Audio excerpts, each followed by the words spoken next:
Hello there, all you cool cats, and welcome to the Scooby-Doo-Bop, Skibbity-Scab, Doob-Dab, Skibbity-Scab Jazz Hour.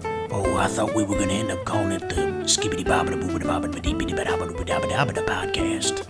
Too much boobity-bops, not enough skibbity-scabs. I'm picking up what you're putting down, so you're thinking more goobity-gobbity and less beebity-bobbity. It's alright, man. It's all in the spirit of jazz. Improv, man. Yeah. Did you hear the great news? What's that? While the Blackhawks didn't make it in, at least the Kings got swept by the Vegas Knights. That's actually, it's always good to hear that. Not a big fan of the... You haven't been following, have you? No, I haven't. Not really, no. How dare you? I know. Okay, well, I guess we can't talk about hockey. No, we can't. But we can talk about this new trailer for, what is it called? Dark Crime? Yes, it is called Dark Crimes. Oh, plural. Dark Crimes. Yes, multiple crimes will be occurring in this film, I hope. Because this trailer I'm not sure about yet. Yeah, it's starring Jim Carrey. And yes. It's obviously, as the name, you could feasibly imagine, it's a dark crime thriller. Yes. In fact, the synopsis is Jim Carrey plays Tadek, a detective who takes on a case involving the murder of a businessman. To his and everyone's surprise, the case is identical to a character's murder in a recently published novel by a man named Kozlow. While the crime appears to be an open and shut case, Tadek discovers a darker secret. So this is basically a ripoff of Basic Instinct in a number of ways? A little bit. I'm not exactly sure. And the trailer's a little... It just kind of seems like a generic-looking... I don't want to say rip-off, but it looks like a lot of stuff you've seen. Like, if you've ever seen Seven, or Girl with the Dragon Tattoo, or like you said, Basic Instinct, it's like this doesn't really leave much to be desired, or this doesn't really much to imagination here, except the Jim Carrey casting, which he's not necessarily a stranger to roles like this. Like, he's done, like, Number 23 and, like, some other weird shit, but, like... But he has a Polish accent, or at least is Yeah. attempting one in this. It seems kind of out of nowhere. I'm not exactly sure what to make of that either, yeah. You know what I'm not sure what to make it out of this is at the beginning, you see the logo, Sabin, and I'm thinking, It's okay, a Power Rangers movie? Power Rangers, and then you see DirecTV, and you're now you're really confused. Where's this going? Now you're freaking me out, like, oh no. Is this one of those commercials where it has really, really high budget values, and it's like, the horrors of not having home insurance. Yeah. And it's like, you want to keep out the monsters. Jim Carrey's going to turn in the camera and be like, DirecTV offers the best cable packages. Just something like that. But the other thing that really worries me is that this movie was supposed to come out in 2016. In fact, it premiered, I think, at a festival. Let's see. Yeah, it premiered at the Warsaw Film Festival on October 12th in 2016. And it took almost not a full year. It took about 6 months or so for Saban Films to pick up the distribution rights for North America on April 4th of last year. Really? 2017, yeah. So now we have DirecTV with their exclusive release on, April 19th, I think is what it says. Okay. Yeah. So, wait, so that means it's coming out soon. On DirecTV, yeah. On DirecTV. The theatrical release for the United States is May 18th, but DirecTV will be getting exclusive early look at it, I suppose. But I don't know if it's anything to write home about at this point. We'll find out. We have another film here, or rather film franchise, that's had a little bit of news recently. This news, however, is a little bit sad in terms of sequels. It seems as though George Miller is going to be suing Warner Brothers for Mad Max Fury Road for a bonus that he says Warner Brothers actually didn't end up giving him. It seems as though Mad Max Fury Road came in under budget. I think it was like a $157 million budget that they were allotted, and they ended up coming in under it. And George Miller was expecting a bonus, I think, in their contract, where actually Warner Brothers didn't end up paying it. So now there's going to be a lawsuit over that, potentially putting the future of Mad Max, the franchise, in jeopardy. How do you feel about this, I guess? From what I read, it sounds like there's something in the contract that either wasn't clear or that either side misinterpreted, because they came in under budget, from what I was told at least, but that's only because that was before reshoots. Right. So once they had to do reshoots, by technicality, I suppose you could say they were over budget. Mm-hmm. So I think it just depends on the interpretation, especially because the reshoots were demanded by the studio and not that George Miller wanted to reshoot them. And honestly, I mean, this is going to sound weird. I'm not really that bummed about this. Because Fury Road was so good, just as its own thing, that I thought there was room for sequels, but it just doesn't seem 100% necessary. Yeah, what's weird for me is that this isn't an astronomical amount of money we're, I guess, arguing over. It's only $7 million, which is like a drop in the bucket for a multi-billion-dollar company like Warner Brothers. It's like, look at what's at stake here. It's like, there could potentially not be another Mad Max movie here, Warner Brothers. It's just like, if I was somebody in charge there, I'd be like, fuck it, fine. You want $7 million? Here you go. Whatever. Right. Just as like a placate, like, whatever.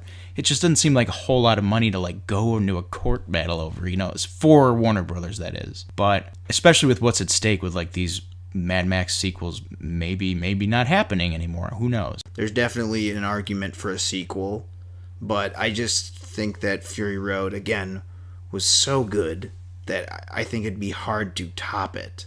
Right. Maybe money-wise it could be topped. I don't know about quality, though. And now for some unfortunate news. Milos Forman, legendary filmmaker known for One Flew Over the Cuckoo's Nest, and probably the best movie to ever involve music, Amadeus, has passed away at the age of 86. Yeah, this really, really sucks. Like, it hurt really bad because I love One Flew Over the Cuckoo's Nest so much. Like, that's in my top 10 favorite movies ever made. And Amadeus is also just a fantastic fucking movie. And those are the only two movies I've seen of his, really. And I know he has a lot more that are also fantastic that I have to get to. Like, I know he did People vs. Larry Flint. He did, like, Man on the Moon. He did Hair, and he did, like, Ragtime in a movie called Valmont. But I haven't seen any of his other Polish. Is it Polish? He's Czechoslovakian. Right. Czechoslovakian films that he had. Or of that note, I guess I haven't dove into those yet, but I'm looking forward to, because I really, really miss this guy, man. This is going to suck. And also who will be missed is Arlie Ermey, who passed away this week as well. He was 74, just 74. He, of course, being primarily remembered as Gunnery Sergeant Hartman in the 1987 classic Full Metal Jacket. His role in that is, legendary. The stuff of legends, of course. His role in that actually is something I would consider the highest point of the movie. Not only just a legendary role. I've always told people this. I think Full Metal Jacket, after his character dies, the movie just isn't as good anymore. I think he is by far the best part of that movie. Yeah. And again, obviously it pays dividends when you got people with life experience to play those roles. For sure, yeah. And he, like Christopher Lee, he had an interesting life before acting, so it was really great that he was able to lend his talents. There's been a lot of great stories about, like, Kubrick working with him initially as a consultant for the film Full Metal Jacket, and then falling in love with his actual, like, gunnery sergeant persona and ending up casting him, and how he actually, I think he even met with some of the early, like, what do you call them, like, the candidates for the roles, like the Matthew Modine roles, and, like, specifically, like, worked with them and, like, trying to break them down and, like, find insults that would work for them, and just a lot of fun stuff. But he wasn't just in Full Metal Jacket, of course. He has a lot of film roles. He was, of course, in Saving Silverman. Like, come on. Where do I even begin? The thing is, that role is one of those roles you're amazed that it happened. Right. It's one of those roles that's surreal. You ever imagine seeing Arlie Ermey taking a dump in someone's front lawn? No. Well, it happened. But it happened. Right. That's what I mean. I love that he was able to really personify his experience with being a drill sergeant, but also completely poke fun at it when appropriate. Right. And that's one of those things. I think that's a super underrated movie in general, because that's one of those movies, as a comedy especially, that believes in the jump in the fire approach. Oh yeah, there's a lot. No, nothing's too weird, nothing's too crass. As long as we set it up well, and as long as it gets the laugh, it works.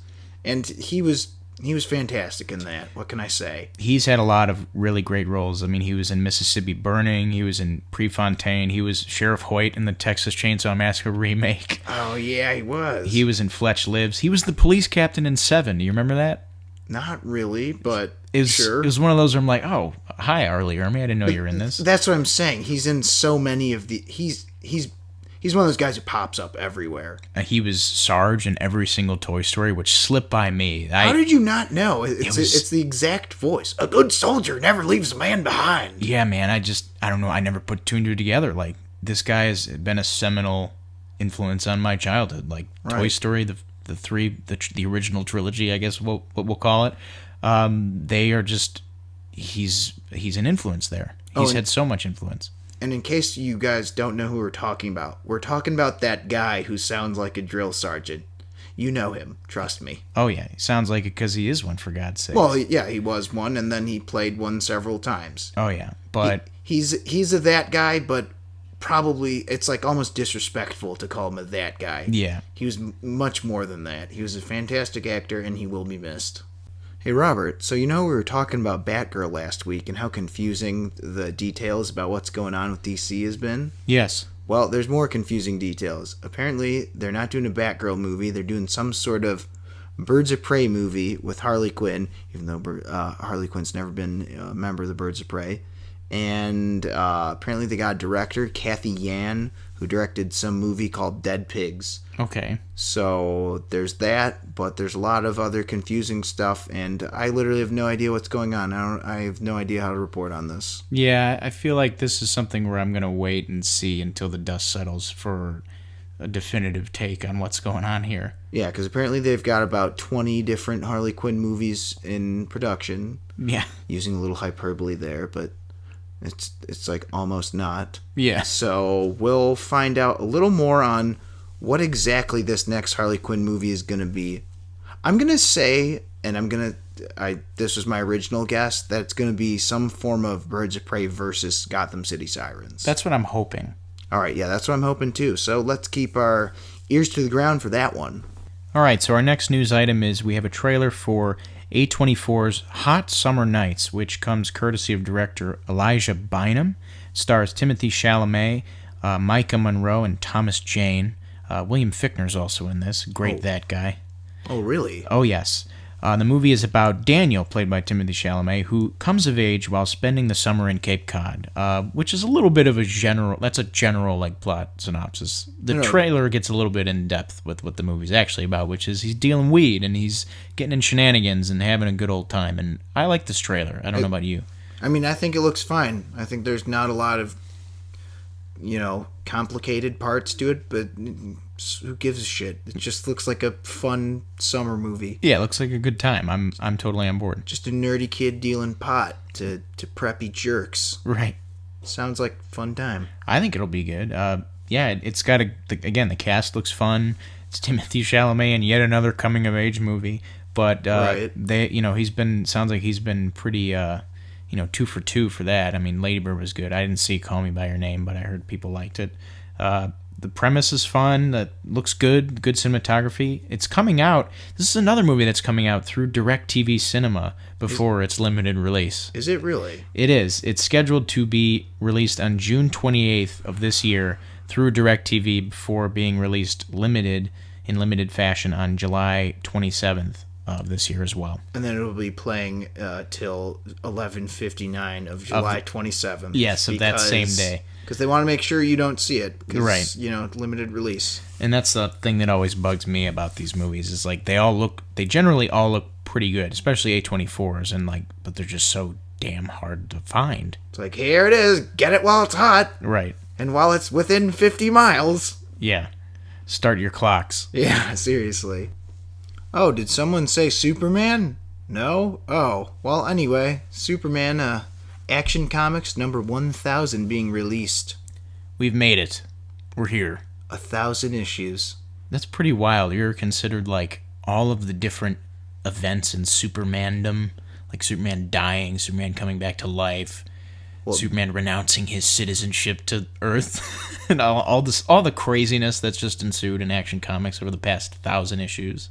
And not to mention, it depends on which version of Superman you're talking. Are we talking post-crisis, pre-crisis, rebirth, Golden or Age. New 52, Golden Age? There's lots of them. Right. Well, one thing's for sure is that Superman is, he's He's the superhero, and there's a reason why we have 1,000 issues of Action Comics, and that's for that same reason. He's the iconic superhero, and I don't think any interpretation of him will stop. I don't think it's going to stop the Superman train. I mean, he's just got so many versions that you can tell. My favorite is the Mark Millar Red Sun adaptation. That's fun. I'm a big fan of the Alex Ross Kingdom Come Superman. Those are good. Superman in Stories is fun. Superman in Hush, the Public Enemies arc is great.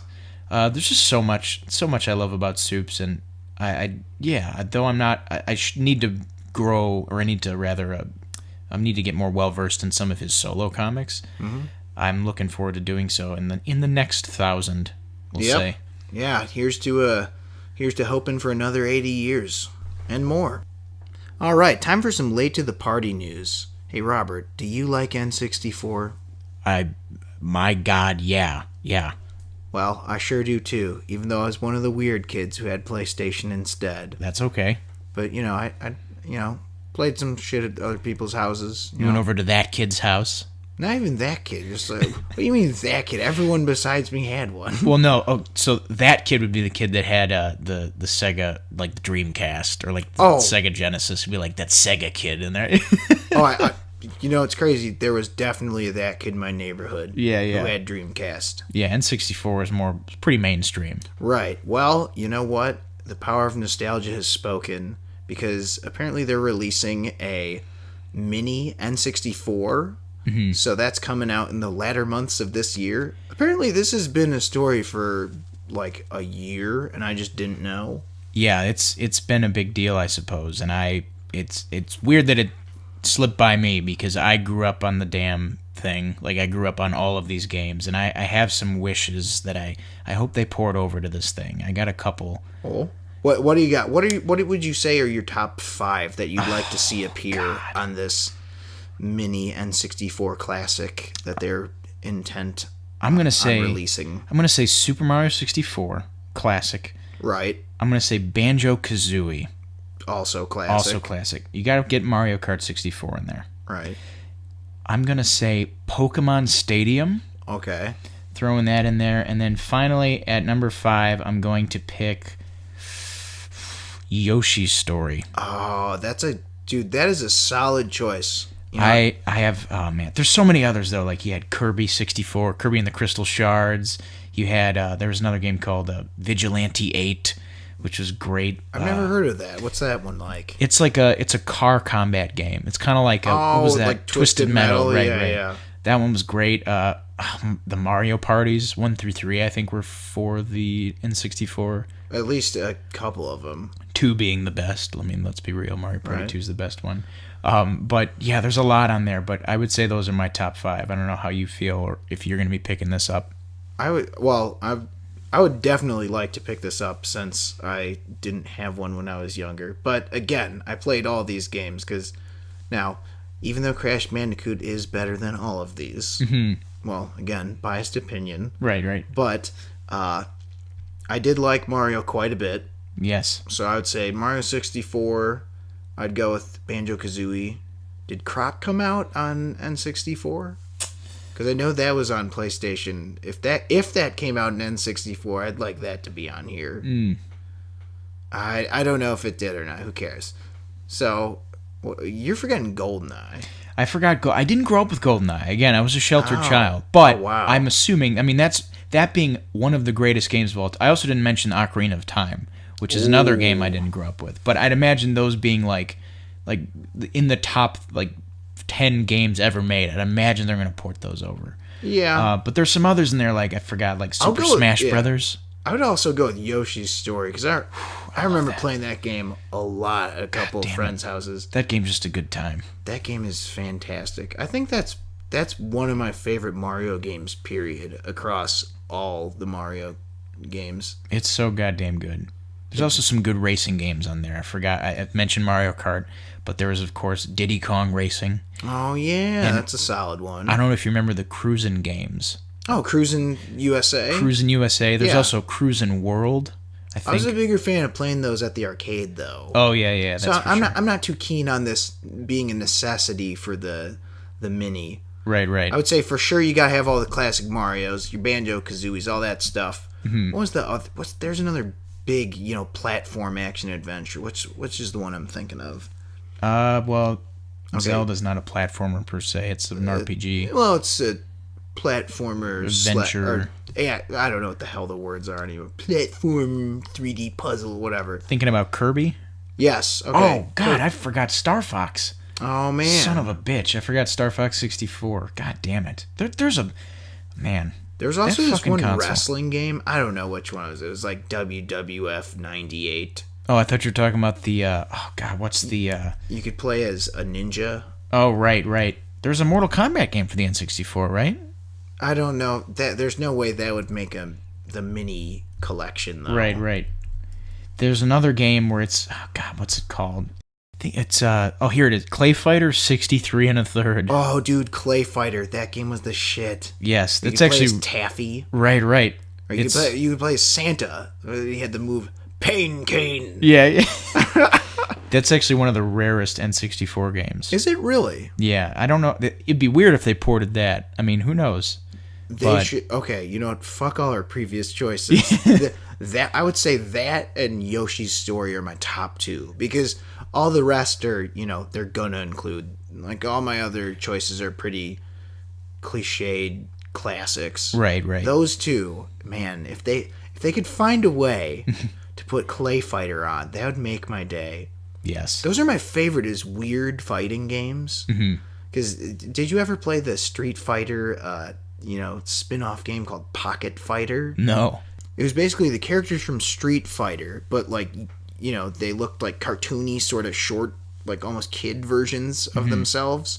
So you'd play as Ken and Ryu, but you'd also be, hitting people with chairs and doing funny stuff. It was the greatest. God. And Clay Fighter is, again, one of those sort of comedic fighting games. I love those. There's a lot of nostalgia, Oh, for sure. but I am very much looking forward to this. The N64 was a massive part of my childhood, and I can't wait to relive some of it. I hear ya. But is it possible that the re-release of the N64 is merely pointing out that people seem to have an over-obsession with nostalgia and perhaps have an interest in the older games rather than new ones?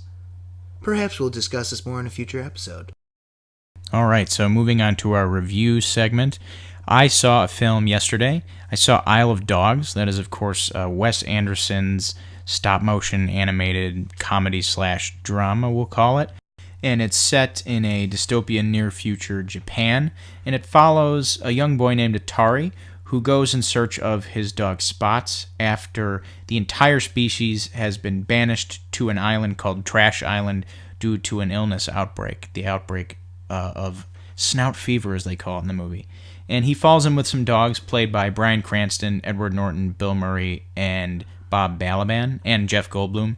And they decide to help him find his dog. And I gotta be honest with you, I love this movie. And, this coming from, I'm a pretty big fan of Wes Anderson. Like, I like Royal Tenenbaums. I think it's great. Life Aquatic with Steve Zissou is fine. Bottle Rocket's okay. But Grand Budapest Hotel, I really, really, really enjoyed. And I really, really enjoyed this. I think that it's weird. And Wes Anderson's style and his humor and his sensibilities, I feel like they transfer well animation-wise. There's so much you can do with character movement. There's so much you can do with the way a character, looks as they're delivering a line that you can't necessarily do as a director for live action without being a piece of shit that's just like telling your actor like how to fucking act. But you have to do that with stop motion. Like, you have to mold the character to look a certain way, to act a certain way, deliver a line a certain way. And I think that really informed upon the tone of this movie, which is great. It's like super deadpan, but not very serious. It's very silly. It's very goofy. The world is really, really well realized, and just well, let's just talk about this. Holy shit, does this movie look good? Like, stop motion, I mean, my God, if you can do it right, it's going to look amazing. And the stop motion in this looks fantastic. The sets are incredible. It's just a supremely well animated and designed movie. And more importantly, while, stop motion, that whole thing, like, that has to be good in a stop motion movie, the story here is also great. It's a story about a boy looking for his dog. It's something any human being can identify with, and I felt super in tune with it. I thought that all the voice actors were good, which is weird because I normally am not a big fan of, and I know we are simpatico on this, we're not big fans of like casting like non-voice actors for voice actory roles, but I think that for this, especially because it's Wes Anderson and it feels as though like he wrote a lot of these characters with these actors in mind, I'm okay with it because I do feel as though like a Stephen Blum or like a Billy West may have been like, they may be miscast in this movie, like they may overcook it. Whereas like if they're, if we're talking about like a movie like The Croods or like Inside Out, like I'm gonna always vie for, more larger than life voice actors to be cast in Pixar and like those types of movies. But this is more of an adult movie, and I admired the adult approach. And I also like the use of actual like Japanese actors to play the Japanese characters, like the boy, and like his I don't want to spoil it, but the mayor of this town is played hilariously by another Japanese actor.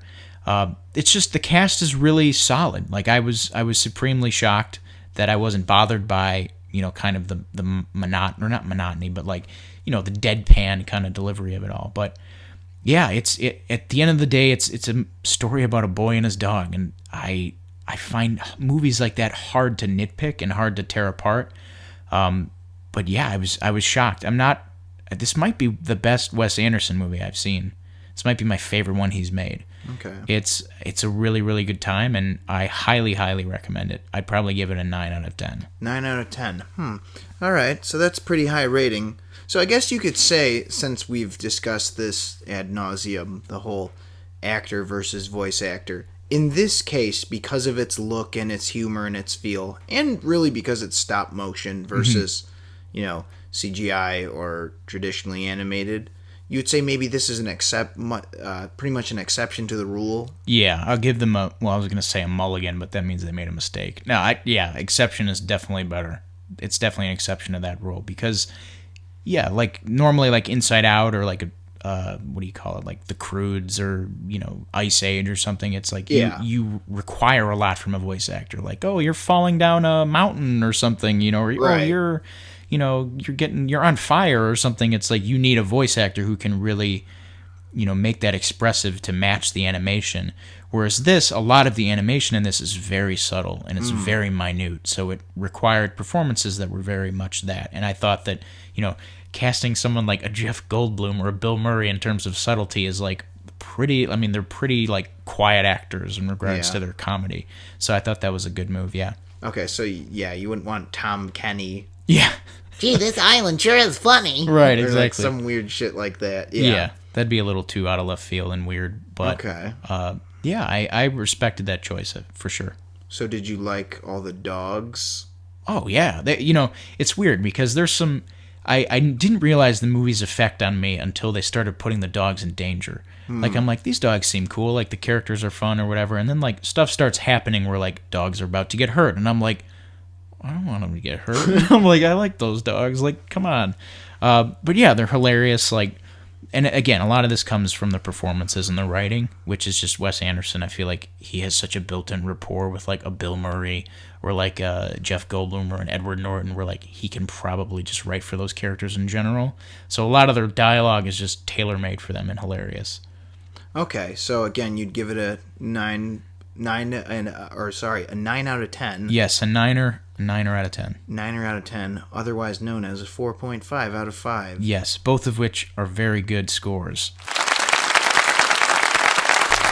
And now we move on to the second review portion of the show. There's a new show on Adult Swim. It's called Ballmastrz 9009. We mentioned it previously as something we were both anticipating. And we finally got the chance to see the first 4 episodes because they release them 2 at a time, which is pretty nice. So, Robert, what did you think of the first 4 episodes? I'm pretty damn impressed by this show. It's a wacky, fun, goofy, crass, just whacked out adventure, and I love it. I think it's really, really fun. I kind of like how it sort of celebrates and or pays homage to just about every form of animation. Right. Because there's the obvious anime influence throughout, especially with some of the characters. But then I kind of love how there's those moments where they just throw in the old time, like doing, the old timey sound effects. Right. Or like there's the part where what's his name, the Ball, played by the guy from Dana Snyder. Yeah, Dana Snyder. Baby Ball. Yeah, Baby Ball gets into a fight with I think Ace or someone, and then they just like they make that cartoony cloud. The fight Fist cloud with the flying fist just flying out. I love it. It's kind of great. What did you think about the overall arc so far? You know, it's surprisingly more linear and serialized than like Super Jail, which was Christy Caracas' last show. Right. But I like it. I mean, it follows there's some I would say it's pretty serialized, but there is an aspect to the show where it's like this episode is about one thing. Right. Whereas like this next episode is about a different thing. But there is a through line there, and it's different, but I enjoy it. I think it's, there's some developments in the first couple of episodes there where I'm like, that's interesting, or that's an interesting plot kind of turn, if you will. Right. The revelation that Ace and... spoilers, fuck it. Well, yeah, I mean, we're doing spoilers, who cares? Well, the revelation that Ace can become, the title of the show, Ballmaster. Oh, yeah, with Baby Ball. With Baby Ball, yeah. What do they call it? It's not morphing, but like they morph together basically is what happens. I can't remember what they call it, but they turn into a big mecha robot. And there's enough there to keep me going, but it's also not too serialized where it's like, oh, what happened in the last episode? Like, right, and that's kind of what I feel like there's whatever the focus of the episode is versus them as a team. Like, or their season, if you will, as a sports team in the game. So I feel like they do a good job of sort of keeping those separate enough. Right.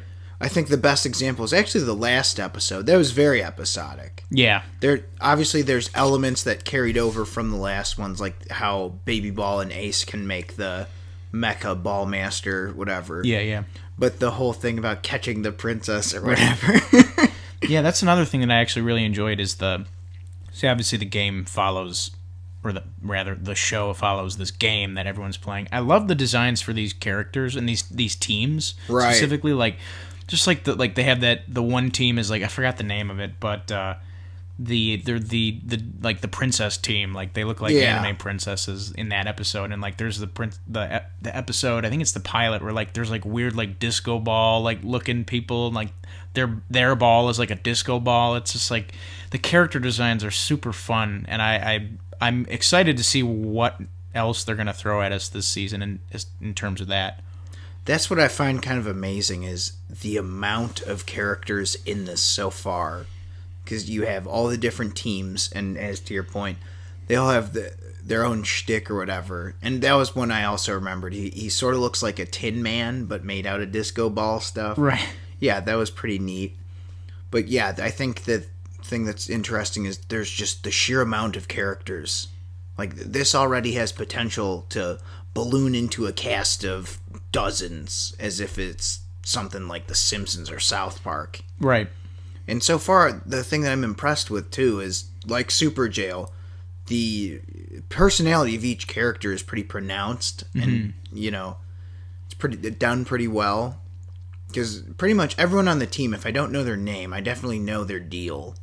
Because you've got the one troll who doesn't talk, and then you've got the dude. I love the dude who's just a torso. Oh, Flip Champion? Yeah. He just, like, he does that anime thing where he just over-explains everything. I will show you with my laser in which I was born through, like, whatever. Like, he just keeps talking about, like, random shit. Yeah. It's like, my laser was born from the depths of hell, or, like, whatever the fuck.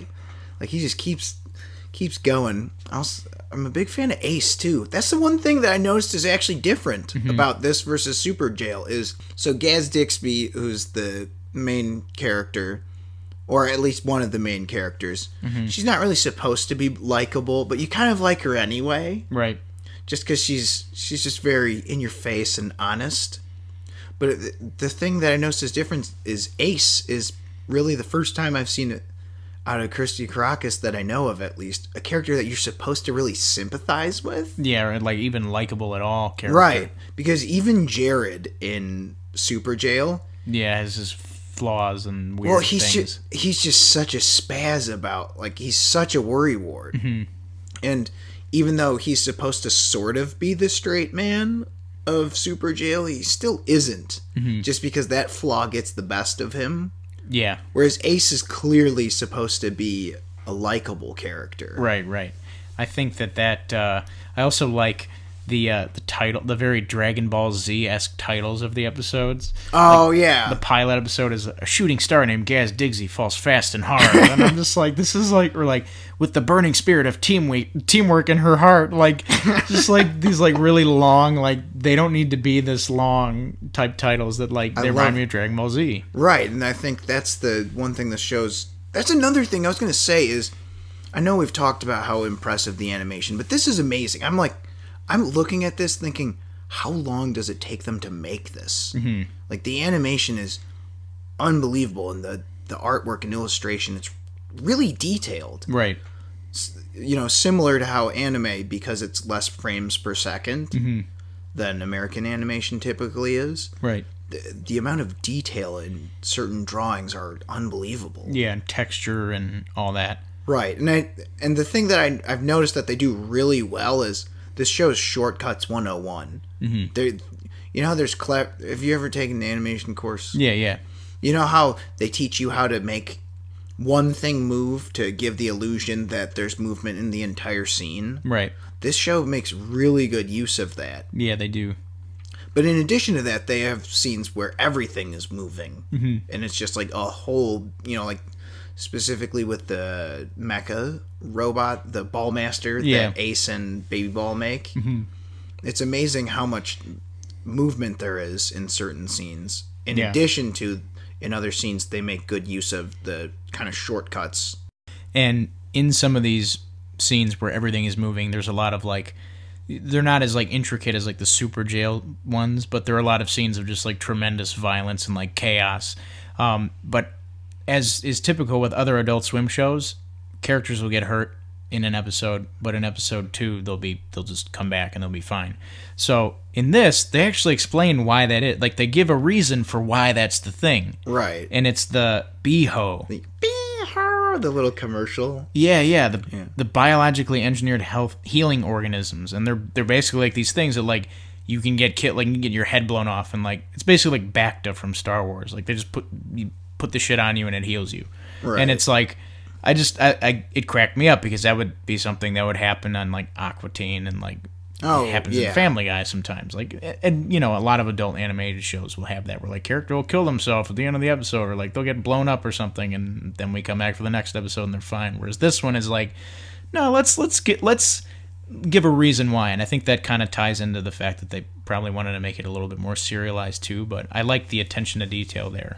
That's one thing I've actually been really impressed with, is because Super Jail, again, it's fantastic, and the amount of chaos per episode was, you know, in high volume. Mm-hmm. But with this, there's a lot of chaos, but they actually want you to know why things are happening, or you know, it's like the Beho thing, or even the point of the game. I thought was interesting, and they've tied that in really well, especially with the Rad Wars Memorial, right, where Ace meets the princess girl. Mm-hmm. It's like, meet me at the Rad Wars Memorial at midnight. Yeah, there's a world here that I think is really fun, and there are a lot of, I mean, that just speaks to the craziness of Christy Caracas and how willing he is to just like throw everything at us.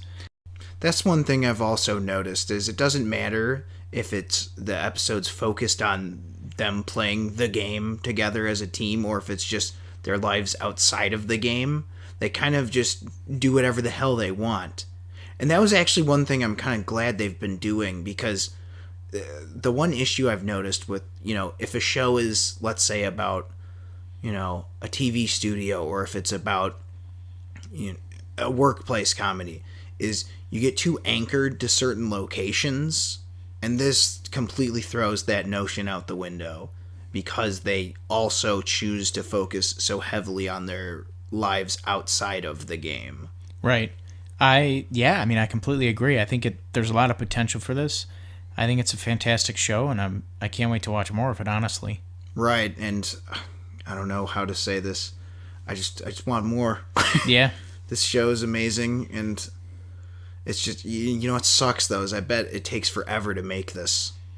Yeah, I bet. Titmouse is not a gigantic studio, so I just really hope we don't have to wait like 2 years for another season. Right, that'd be a bummer. But you know what? Maybe I would be okay with that. Maybe it's worth it. You know what I'd be fine with? I'd be fine with waiting 2 years. They release this in theaters. Oh yeah. 3D smell-o-vision, the works. That'd be pretty crazy. Well, no, I was kidding about those last two things. Well, but, hey, I mean, if they can get some 4D going, play this in D-Box. Oh, with the rumble seats? Yeah.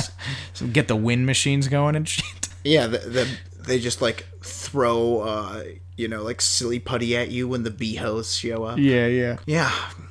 I don't know. You know, I'm out of things to say. Honestly, me too. This show's awesome. I don't know how to describe it. Yeah, if you get the chance, if you're awake, I think it's on like 11:30. Yeah, it's on, at like, midnight. Sunday, midnight-ish.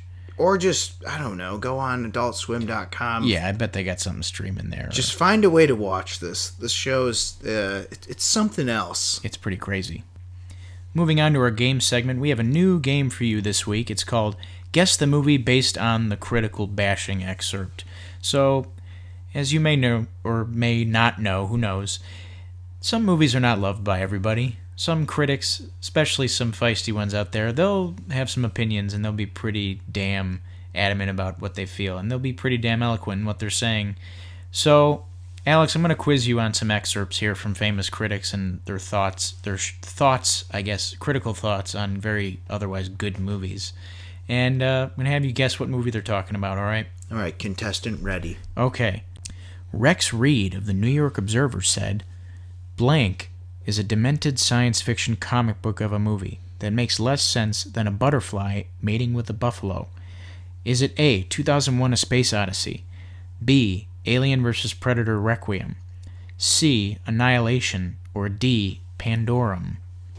Annihilation? That is correct. Wow. I tried to trip you up there because I knew that the butterfly mating with the buffalo line was going to bring some Annihilation vibes in, so I threw in Alien vs. Predator Requiem because I know they included the Predalien in there. That was going to be my first choice. Really? Well, because, what do you say, demented comic book of a sci-fi movie? Right. That's, Alien vs. Predator was definitely that. Yes. In many respects. And then I included Pandorum also in there because it was a movie. Yeah, I don't know what Pandorum was. Fucked up by adding that. I'm like, that's definitely not it because I've never heard of it. Yeah. Okay, so moving on. Armand White of the National Review said of this film, quote, Christopher Nolan doesn't have a born filmmaker's natural gift for detail, composition, and movement, but on the evidence of his fussily constructed mind game movies, he's definitely a born con artist. Who else could rook Warner Brothers out of a $200 million budget to make Hollywood's most elaborate video game movie and slap on a puzzling, unappealing title? Is he talking about A, Inception, B, The Dark Knight, C, Interstellar, or D, The Prestige? Fuck, I don't know. Interstellar? He was, in fact, talking about Inception with that. Oh, one. damn it. I should have said that. How? Armand, what? Where do you get off? I mean, I could barely get through that. Like, him saying that, like, Christopher Nolan doesn't have a born filmmaker's natural gift for detail, blah, blah, blah. I'm like, all film being subjective considered, it's like, come on. Like, really? Like, nothing in this movie is, like, nothing. There's nothing in this worthy of note. Come on, Armand White. I know you liked Inception. Wait, and then what did he say about, like, video games something? He said, who else could rook Warner Brothers out of $200 million to make Hollywood's most elaborate video game movie and slap on a puzzling, unappealing title? Like, have you played, like... What is puzzling about that? About Inception? Yeah. I don't know, Armand White. Man. You got some weird opinions, but you know what? I love you for it. Yeah, you know what? The world would be a boring place without Armond White. Let's not kid ourselves. You hated Black Panther, and I respect the fuck out of you for doing so and sticking to your guns. I like Black Panther, but you know what? You have the right to not like it. Yeah, man. And you know it's like the weirdest thing? Mm-hmm. He hates all these things, or hates Black Panther, hates Last Jedi, mm-hmm. and then all this other stuff. But he loved Lady Bird. It's just weird. I'd love to sit down and pick his brain. Same. But moving on, Tony Medley of the Tolucan Times said of this film, quote, "It's disgraceful that Hollywood keeps foisting movies like this that have no other purpose than to desensitize people to bestial brutality. This is a reprehensible movie, and everyone associated with it should be ashamed of themselves, regardless of what might be a huge box office success. But I guess I'm whistling Dixie when I hope for integrity in Hollywood." Is he ranting about A, Fight Club, B, John Wick Chapter 2, C, The Equalizer, or D, Saw? Oh, man. John Wick 2? He hated John Wick 2. You know what? I mean, it's pretty violent. I'll give him that, but it's pretty goddamn brutal. I'm not gonna debate him on that. But I mean, reprehensible, and everyone should be ashamed of themselves. It's like, I don't know. That's a little far. See, that's the thing is, I can get if he's like, no, I don't like this. You know, I don't think kids should see this. That's fine. Mm-hmm. But like, everyone who's involved ought to be ashamed. Yeah. It's like, come on, dude. Really? Like, you didn't think... The producers are like, what's that? My pool is filled with money. I can't hear you.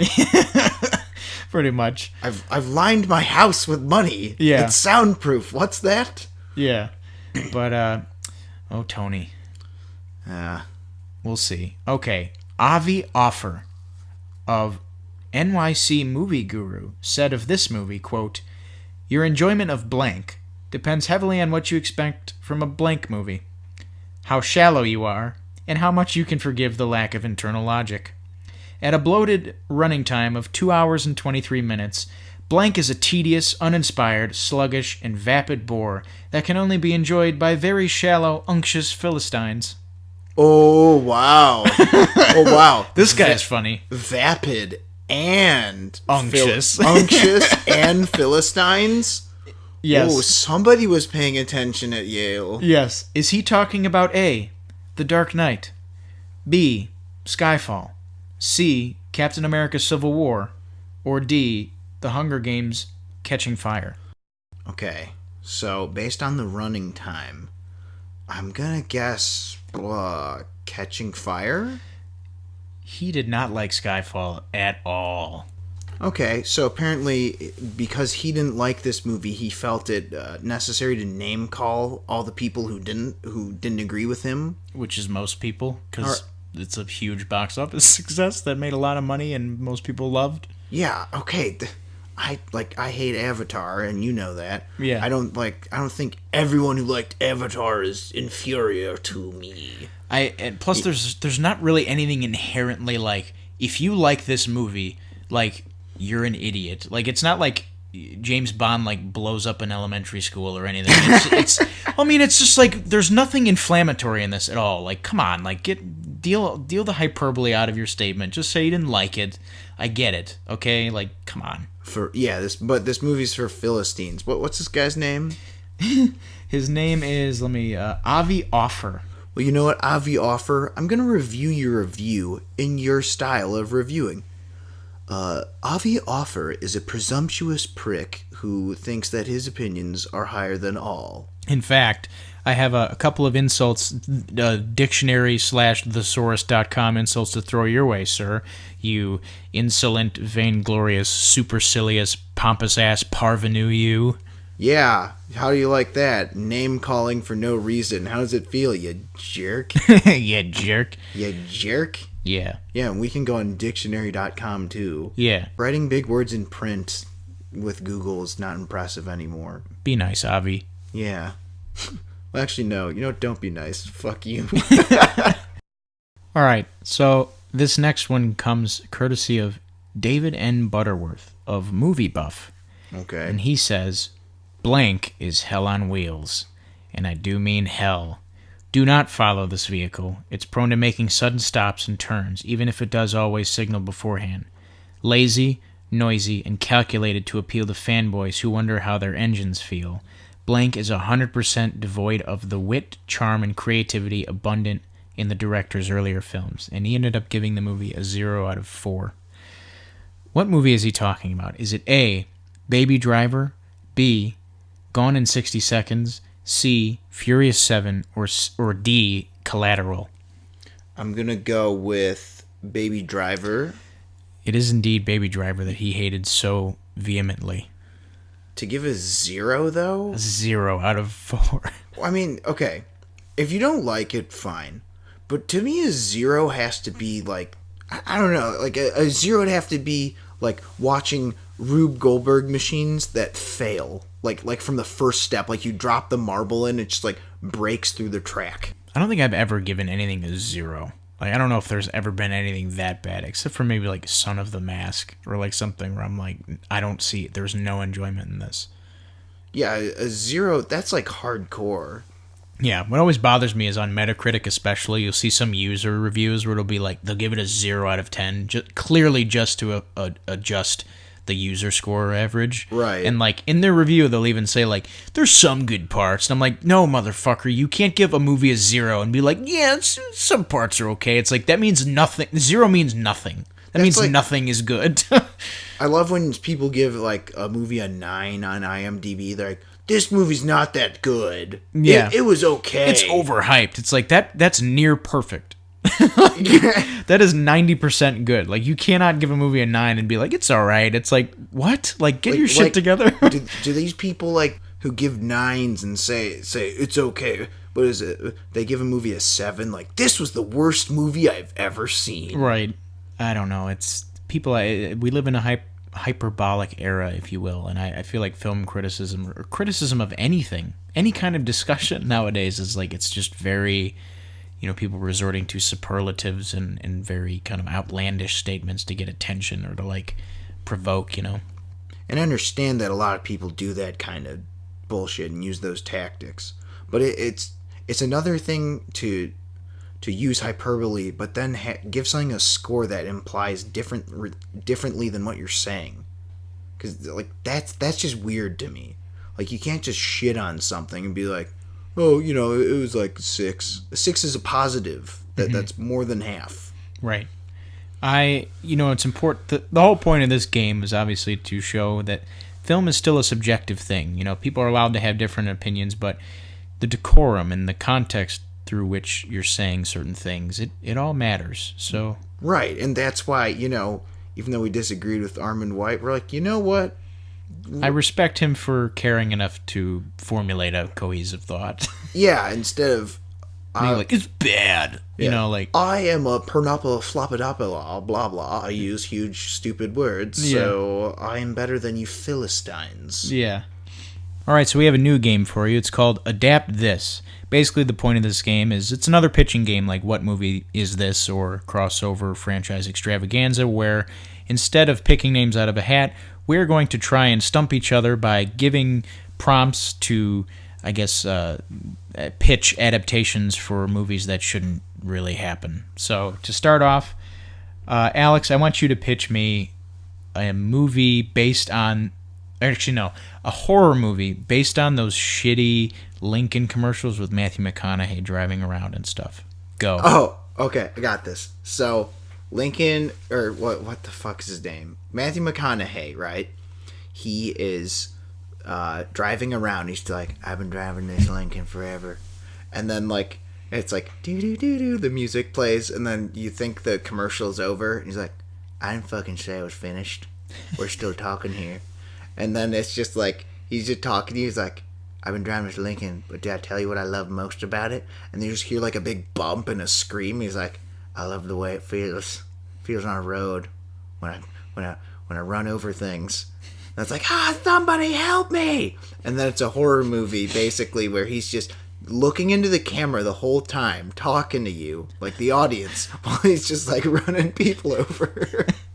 Okay, I like this. Yeah, and it's called the Lincoln Massacre. Okay, I like this. This is going to be a good product placement piece for Lincoln. I also think this is going to be. I think this is going to be a good 4-quadrant movie overall. Oh, good 4-quadrant, huh? Yes. Oh, yes. How do you figure? Kids like Hot Wheels and like, Matchbox cars and such, and those Cars movies, right? Those are still they're still making those, aren't they? What exactly is like?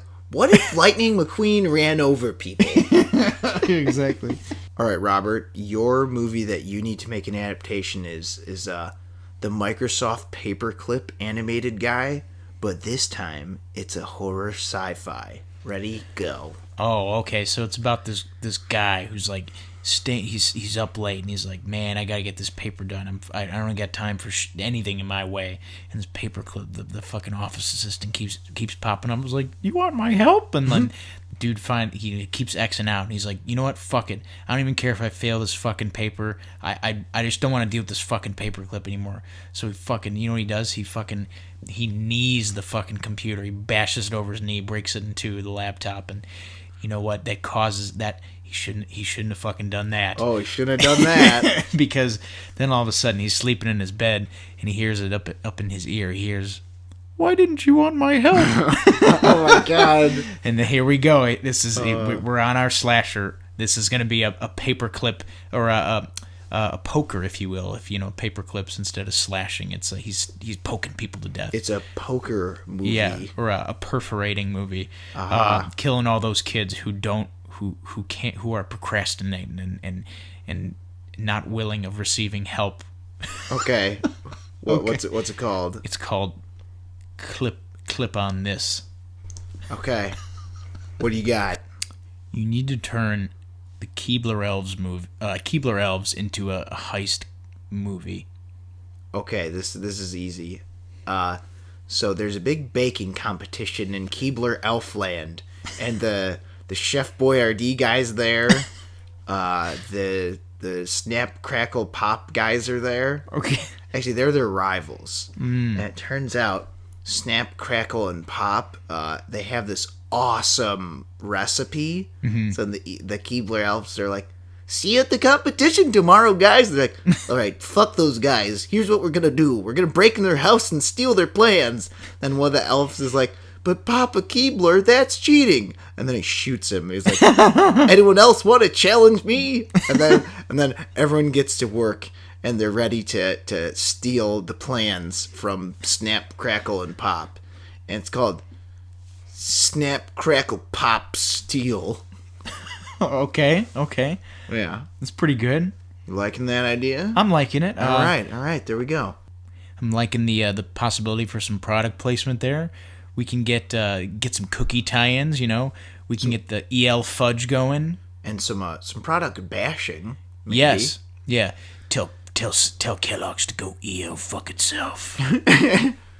All right, I've got a real random one. You have to adapt Mr. Ed as an addiction drama. Oh man. Okay, so Mr. Ed, this is post Mr. Ed land. Okay, so this is after he's done the Mr. Ed dance. He's done the horse of course thing. Now he's on the outs. He knows he doesn't have much time left, and he knows that the only way that he's going to be able to cope with this is tranquilizers. So he just gets on the tranquilizers, and it's just a sad movie, man. And he realizes that like this is the only way that he can fully live his life. And then his owner comes along, whose name escapes me because I didn't watch Mr. Ed as a kid. Neither did I. And his owner comes along and is like, "Man, you can't do this anymore. You gotta, if you want to go out on your own terms, you gotta go out on your own terms." And they have a road trip, so they go to Pasadena. And I don't know. They go to Pasadena. Wow, what a wild trip they're gonna have. They go to Pasadena, and this is Mr. Ed's owner's attempt to get Mr. Ed off the tranquilizers for good. And it's kind of like that scene at the end of Midnight Cowboy where like Dustin Hoffman's like dead on the bus there, except it's a horse. Wow. You know what? I buy it. Okay. This has Sundance written all over it. Okay, I like that. Yeah. Okay, so I'm going to preface this with, Rice-A-Roni? The San Francisco treat? Yes. So you need to adapt Rice-A-Roni, specifically the trolley, into a racing movie. Okay. So the Rice-A-Roni trolley is making its rounds, and all of a sudden a Ferrari pulls up and revs its engine a couple times, and the conductor has a bunch of like tourists. I was like, uh-oh, looks like we've got a rabble-rouser next to us, everybody. Then he revs a couple times more, and he's like, that's enough, sir. And then he revs a couple more times, like, oh, you want to race, bitch? Fine, we'll race. So then it turns out that they just race, and then the Ferrari and the Rice-A-Roni thing, they're just like crashing into shit and just like ruining things. And they're like driving through buildings. Deaths occur. Yes. Hopefully. Yeah, deaths occur. Like stores are ruined. And the best part is they don't decide where the race is going or ends. So they're basically just driving around destroying stuff. That's good. I had imagined that. So this whole movie's a race. It's like Mad Max Fury Road. Yeah, but they have no idea where they're going. Oh, man. I hope lots of produce carts are destroyed. Oh, you best believe it. Lots of cabbage carts Is the tipping over. produce cart convention in town? Yes. Oh, no. Okay, that's where they're racing to, but neither one of them know it. Okay. I'm in love with this idea. Yeah. So it's just a Ferrari and a Rice-A-Roni truck or trolley racing. Nice. I see some good. I see a good product marrying. A good product. What do you call it? Like good product blending.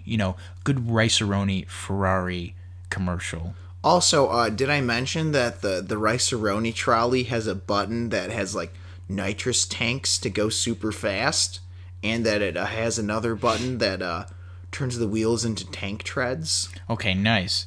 I'm hoping it drives all the way down San Francisco, like from the tippy top of San Francisco, if you will, and goes all the way down up a ramp and lands on Alcatraz. Is that possible in this film? That's where the produce convention is at. On Alcatraz, It's on the rock. On Alcatraz, Okay, yeah. I like this movie a lot. That's what I'm saying. This is the movie that we've all been waiting to adapt. Yeah, Zatarans can eat shit. This is the movie we've all been asking for as fans for years. Uncle Ben can eat shit. Yeah, Uncle Ben can eat shit. All right, Robert, you need to adapt a version of the game Sorry, the board game, but it's in Canada, so it's called Sorry. Oh, no. Oh, man. So this is going to be a game of Sorry that never starts, and this whole movie's a stalemate. It's to see. So this whole movie's about a game of Sorry that just never starts because Canadian people are so nice. It's just about who's gonna be the dick to make the first move in this Sorry game. Like who's gonna be the first one to jump over somebody, and it's just like these Canadian people are so fucking nice that they don't want to even be in a position to say sorry. They don't even want to say sorry. I don't want to be there, Yeah. I don't want to even be that position. But it eventually they in their efforts to be so forgiving and so tolerant of one another, they become ravenous and animalistic. Okay, so like, no, I'm not going to be sorry. No, you're going to be sorry. I'll make you sorry. Yeah. And then here we go. We got ourselves a cannibal movie. And then they start, he just starts, okay, I got it. It's the commercial. It's like, get ready for the horror movie to take you by storm. And it's like, oh my God, what are you doing to Tommy? And he's just like, chomp, chomp. Sorry, Madeline. I'm going to bite your ear. Sorry, Susie. Sorry, Madeline. I had to eat Tommy. A lot of horror movies in these adaptations, but they work. They sell. Yeah. We're gonna get a good. You know what? I would love my 5-year-old to have a Sorry edition of Sorry. Where just all the squares are just decorated in like blood. Yeah, spatters. like blood spattern. Like yeah. Like chunks of matter. Gross stuff. All right, so I need you to pitch for me a romantic comedy based on Grant Wood's legendary painting, American Gothic. And for your viewers at home, that's the painting with the farmer with the pitchfork with his wife standing next to him and all that. Okay, so it's a movie about these two Mennonite farmers. Okay. And they're somehow, I don't know, do they do arranged marriages? Sure, why not? Okay, in this Mennonite village, Yes. they do arranged marriages, and they don't like each other at first. But with the help of a magical talking cow in the barn, who's all-knowing, he's going to play matchmaker and make these two fall in love just like they were intended to. Oh, man. Voiced by Cedric the Entertainer, this cow? I was thinking Bryan Cranston, but... Sure. More the merrier. Yeah. You know what? Actually, he's got multiple personality. One of them is Cedric the Entertainer. Yeah. The other being Bryan Cranston. Actually, no. There's multiple cows in the stable. Okay, are we gonna do some good mocap stuff? Sure. Yeah, why not? Let's do it. So yeah, it's just like every romantic comedy where the two people like, "Ooh, I don't like you." And they're all just like clenching all the time, just angry, and that's like, "Oh, I guess I like you." Yeah. So there you go. And it's called American Gothic Cow Wow. It's called American Gothic Cow Wow. I like it. Okay, there we go. All right, you grew up in the 90s partly, right? I sure did. Do you remember this thing called the Skip It? Sort of. Is it the thing you wrap around your leg and you... Yeah, skip it, counter and the ball. Okay. So it's Skip It, but it's a ultra-violent, futuristic sci-fi action film. Oh, I love this. So this is going to be like in the vein of a Ballmastrz 9009. Basically. Where, get this, it's an extreme skip it challenge. So this isn't just balls they're swinging around their legs. We're talking cars, elephants, trailers, houses. They're swinging these things around their legs, and they got to jump over them. That's this game in the future. They got to fucking do it. So this guy gets too good at this game. He's beating the shit out of all these challenges. He's jumping over gorillas, and he's jumping over houses and like sheds, and he's cleaning shit. So finally, how does he swing these around? I don't know. He's got this one leg. It's just massive. He's got the biggest quads in the world on just one leg. Okay, so he's like 100 times the kid from Triplets of Belleville. Yes. Okay. Yes. So the guy who's the Richard Dawson of this Running Man, if you will, is all like, fuck this guy. I don't like him or his leg. Let's fucking like give him something he'll never do. Let's have him. We're gonna lift the Sears Tower into like a field and have him swing it in a circle. I'm gonna see him jump over the Sears Tower. So it's a thriller, you know, and he's got to do this. He's got to survive this challenge, and he's got to clean the Sears Tower. That's this fucking movie, and the movie is gonna be called Skip Fit, because he's having a skip fit. Okay, cool. So this just I don't even know where to begin. These are all horrible ideas for films. Yeah, but you know, if they're gonna keep making things like Emoji Movie, don't be surprised, ladies and gentlemen, if you see Skip It the movie. Yeah. Well, if these potential franchises scared the shit out of you, then you're going to love our next segment, which is, of course, the first discussion in our discussion segment. So, I was at Easter, and I was talking to some of my family members at the table, and they were all asking me questions like, "Hey, Robert, you're a movie dude. Why do these Hollywood execs keep making these franchises and keep rebooting these things and doing sequels to movies that don't need sequels, bringing things back from the dead like RoboCop, and you know, what's the deal there?" And it occurred to me that there are a lot of people in the general populace who are pretty in the dark on why studios are so reliant on films like these. And I think that this discussion is to why more franchises, sequels, and reboots and such, and less original content. I feel like it's a good segment to just kind of dive into, because we've already touched on it in this podcast in particular a few different times. So, especially with Cobra Kai, for an example. So, I guess my whole thing with this is it's obvious that in this post Moneyball day and age, sabermetrics and metrics in general, they've sort of taken over as the kind of prevailing source of like, this is the way we need to start conducting business. No matter what the business is, metrics is king, numbers are king, and I get that, but a lot of these metrics, especially with movie sales and stuff like that, are based on bullshit. Right. And the thing about it is the only things that these companies have metrics on are movies that have already happened, So right. They look at things like franchises, things like Terminator, things like The Fast and the Furious, things like the Marvel brand, things like Toy Story, or things like Disney's doing this now, like movies like The Lion King and Beauty and the Beast and The Little Mermaid and Mulan, the animated movies. And they're thinking, okay, how can we still profit off of these movies that have already existed, are beloved? Let's remake them as live action. Let's do a sequel. Let's reboot it. Let's do whatever.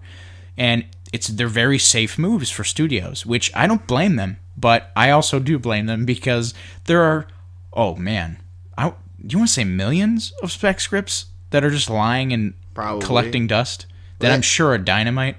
That's the problem, though, is because as we pointed out with original and adaptation, making adaptations is not new. Right.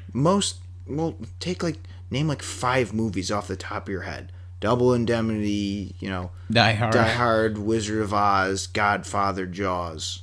Pretty sure all of those are books. Yeah. Well, is Double Indemnity? It is. It's based on a novel, to my knowledge. Well, there you go. So I wasn't even sure, and there you go. Named a random movie, and it's, guess what, a novel. So I'm not saying that it's a new thing. It's just, it seems so much more obvious and apparent now. It's not like, well, this would be a cool movie. It's like, all right, what's hot? What has an audience? Like, what's been selling? And I understand the idea behind a built-in audience. Mm-hmm. But that's not even a guarantee, because there's lots of purists, for whatever reason, who may not like certain things about adaptations. Right. Like any industry ever. It's like the stock market. It's like higher risk, higher reward, lower risk, lower reward. But obviously you're going to bet on things will probably win. There are blue chip type movies, like movies based on books that people read, like Gone Girl, blue chip investment. That's like, of course that's going to sell. That was a huge book. Hunger Games, blue chip investment. Batman. It's like, are you shitting me? Like, no one's going to see a Batman movie? That will never happen. Right. And these original movies they're just way more risky. So like, a movie like an Inception is like an original movie and it's fantastic, but the only reason that even happened was because Christopher Nolan had 4 movies or whatever, or 5 even, right? Because he had, Following Memento, Insomnia, Prestige, Batman Begins, and The Dark Knight, So it's like he had so much time that he had to prove to Warner Brothers, like, look, I know how to fucking make movies. Can I have money to make this movie that I'm really excited about? And even then, I'm not sure. I don't know what Warner Brothers. I don't know what the execs were feeling about that. They're like, well, we'll see how it pans out. But it did.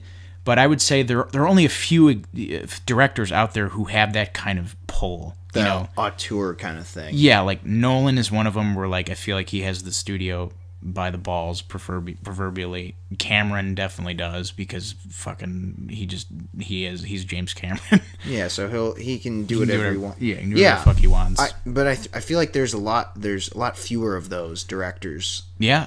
And even the ones that are left, a lot of them do end up doing a lot of adaptations, such as, I know you really like this movie, but I had my reasons to not want to see it. Ready Player One, right. Steven Spielberg. Right. It's kind of like, whereas Steven Spielberg would be kind of the antithesis of that. Like, that's how he started, was like, well, Jaws was an adaptation, but like Close Encounters was not, and like Indiana Jones was not. Like, those were all original scripts, and it's kind of like we're in a position now where it's like it's like directors are being reverse engineered to fit brands, right. Where it's like Marvel has a brand, and it's like, is this director moldable enough to fit our brand? And it's like, I almost thinking, it's kind of weird. I almost think Marvel inadvertently ruined things. Yeah, in a way. Because they're the exception to the rule. And I'm not against sequels or whatever prequels or what have you if they work. Right. And if they don't feel forced or whatever. Right. And a lot of times they'll get away with maybe one more than they should, for Right. example. But sometimes you just have to know when to stop. Yeah, I mean, some of the greatest movies of all time are like inexplicably adaptations. Like The Fugitive is based on a fucking TV show. Right. That's insanity. Like, there's no way that movie in today's terms should have worked, but it was nominated for Best Picture, and it's a fucking incredible film. The Lego Movie. I know you weren't as big of a fan of it, but like I thought it was fine though. Yeah, it's like it's based on a fucking toy. It's like this movie works. So like we can make it work, and there are ways to slip it by me, to be like, oh yeah, you didn't know that movie was based on this, did right, you? And that's the thing is it shouldn't feel that way. Fugitive doesn't feel like a movie where wink, nod, nod. It's enough its own thing. Yeah, it's enough of its own thing where it works as its own movie. It exists without the source material. Right, and you can say the same about basically 100% of film noirs, because they're basically all based on a dime novel or some some crime pulp thing. But who the hell has read any of those? Exactly. Or I don't know. I guess that's an unfair statement. Someone obviously has, but that's not the point of them being made. Mm-hmm. And that never really seems to be. And I think that's why a lot of earlier adaptations, in addition to them just being older and therefore less people have read it nowadays, it just seems like they were made because they thought it'd be a good movie, not because, well, we already know this is sold as a book, so we can sell it as a movie too. Mm-hmm. It's almost like they looked at it for what it was rather than what its audience was. Yeah, and again, they're super, they're oftentimes they're just great. There are great filmmakers behind those movies they have enough of a belief in the vision itself, as opposed to like the profit, And I feel like that in and of itself will bring about good content. You look at movies like Death Wish, where it's just like, this is such an attempt. Like, it just seems like such an attempt at something. And I get it. Like, you want to make money, but like, how many times have we seen this plot? Like, you could have just called this movie anything, but you branded the Death Wish thing to make it maybe make a little bit more money than it should have. But yeah, it's a complicated game, and I get why studios are shaky on original properties, but that doesn't necessarily mean that they aren't going to make them, or at least the big studios won't. Look at A24. I don't think they've made an adaptation. Well, that's a lie. Most of their stuff is original. Like even Moonlight is like an adaptation, kind of. It's like based on a play that I don't want to say no one saw, but like it wasn't like August Osage County where like won the Pulitzer Prize or any of this shit. It's like a play, I guess, like that somebody wrote.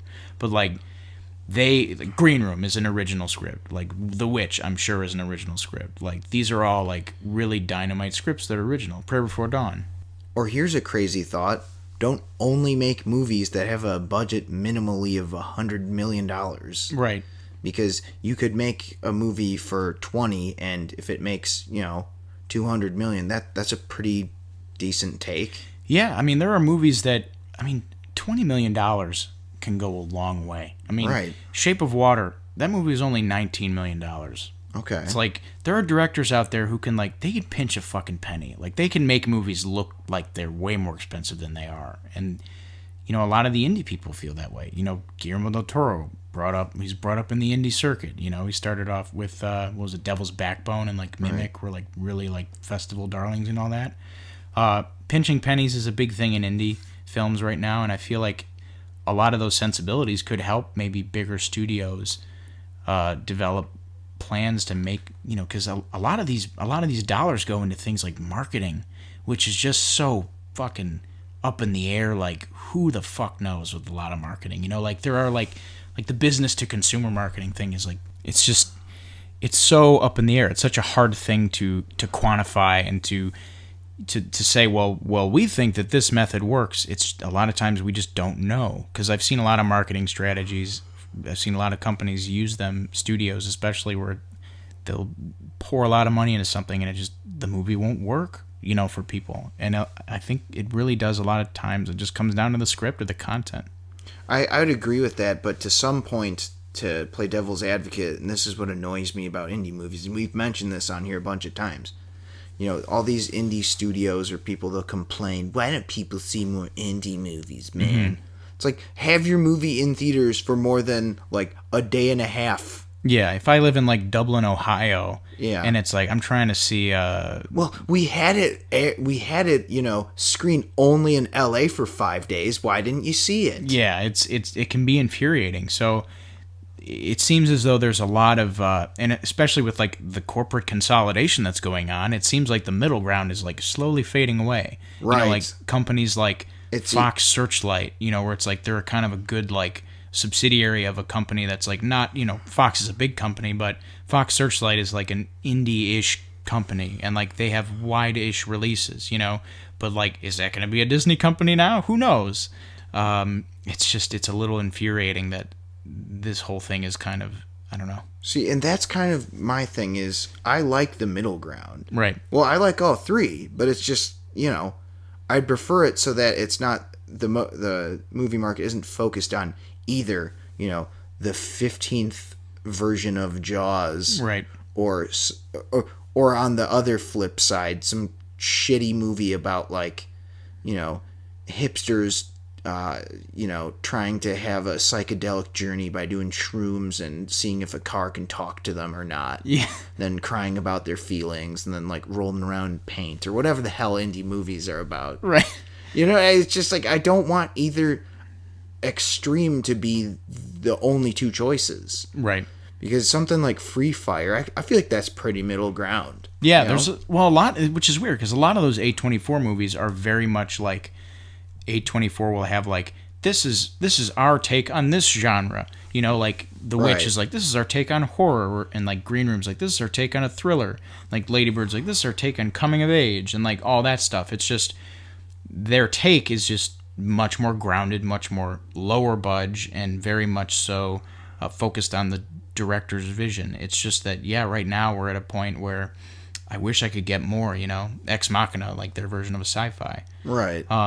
They've got an interesting catalog, and again, they're like, for me, like they're the most like promising studio. Like I just look at their slate and I'm like, yeah, this looks good, that looks fun, that looks really good, that looks fun. Like, and that's why I was worried about them talking with Apple. I just didn't want anything crazy to happen where Apple would own them. Yeah.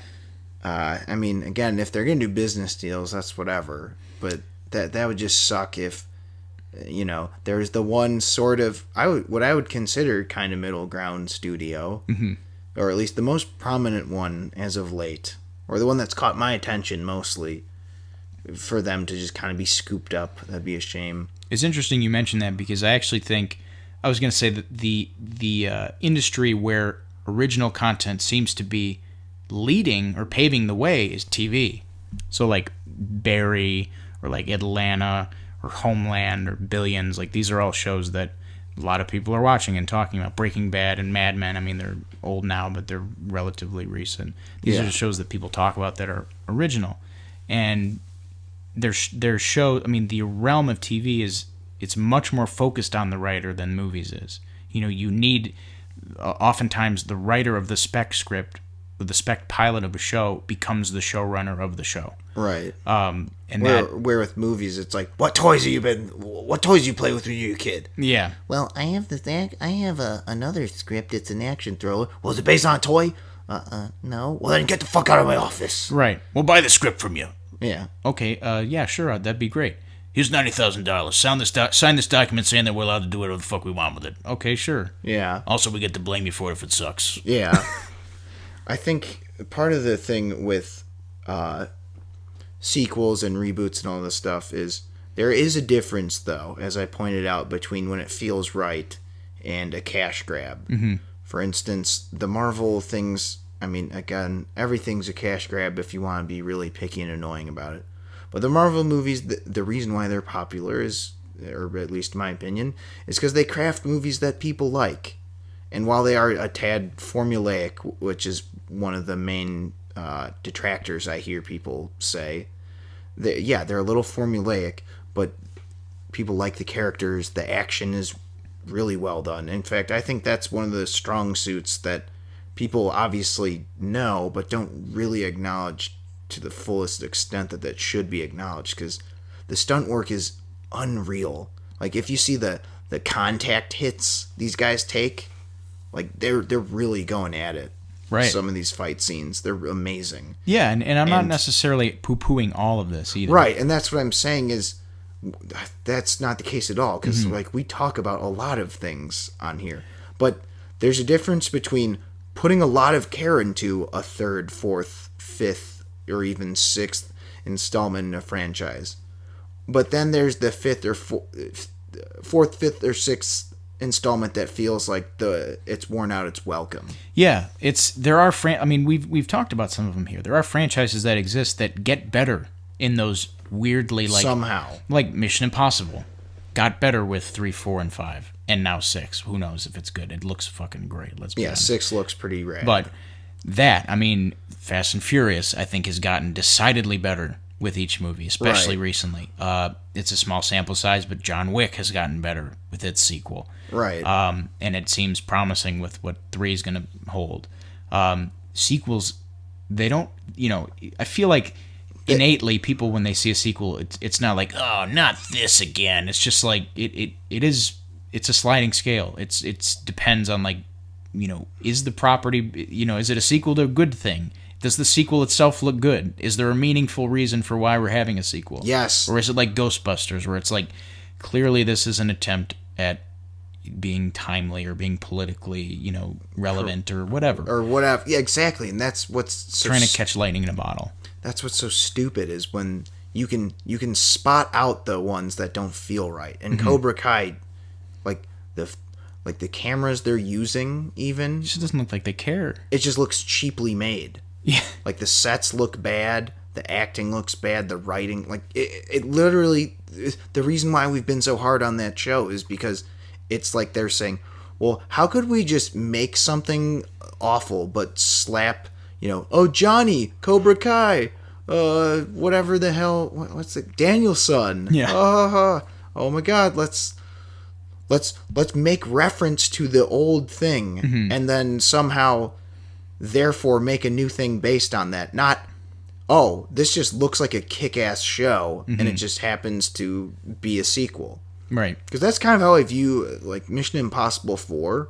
That just looks like a cool movie in general. Right. And this goes to your point, why is the sequel being made? Is it a sequel to a good thing? Like, the thing you were just listing is the Cobra Kai, it does not look like it is there. It looks like there's no meaning to it, right, at all. And that's not a comment on Karate Kid. No, the first or second one, right? Those are good. Those are decent movies. That's the other thing. It's like, didn't that franchise even get, like, past its welcome? Yeah, we had Hilary Swank.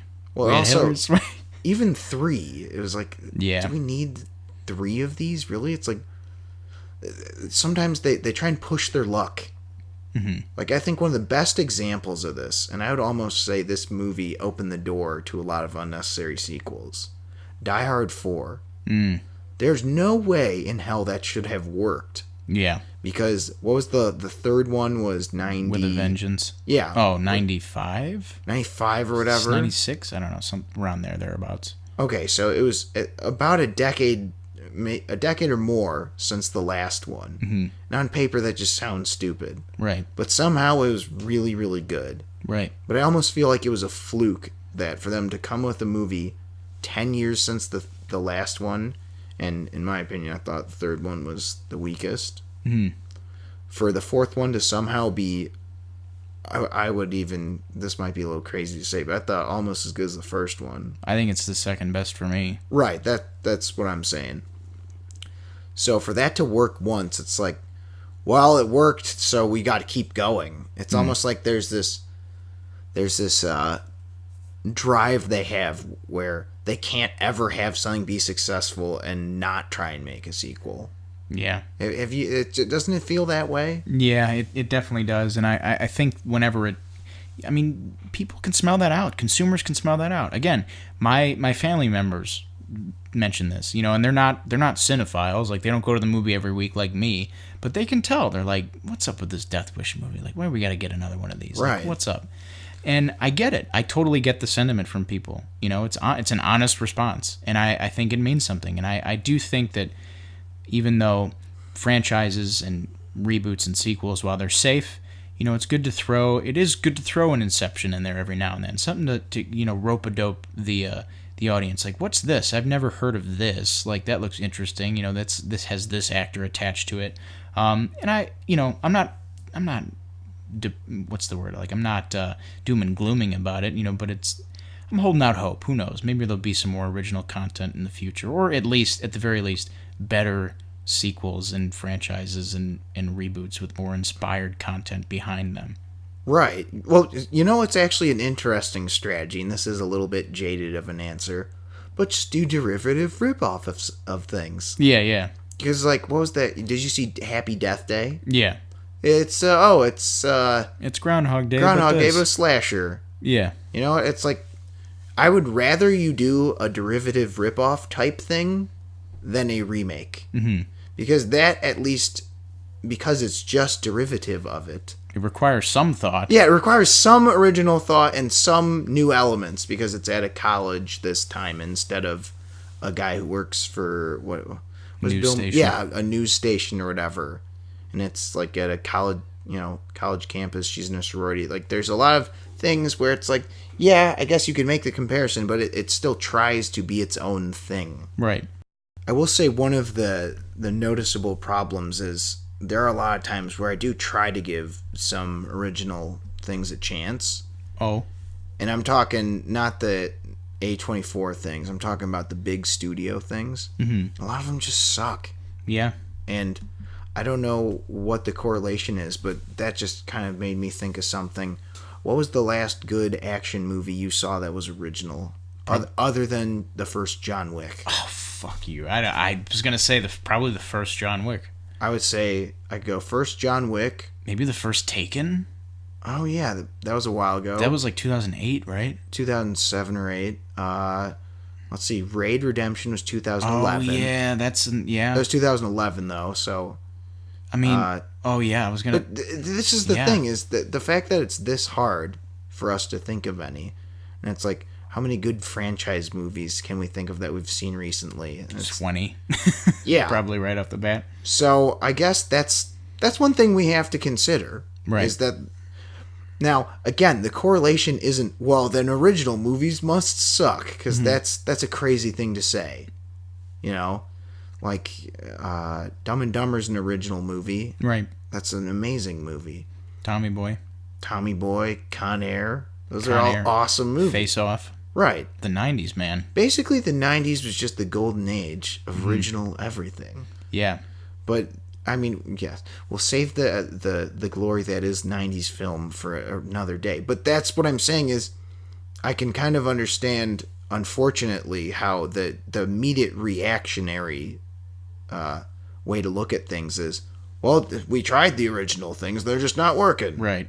And that's almost why I wish the indie movies would try a little harder to get their stuff out there, and maybe it could be a minor hit of sorts, you know. Right. Like a pretty big minor hit.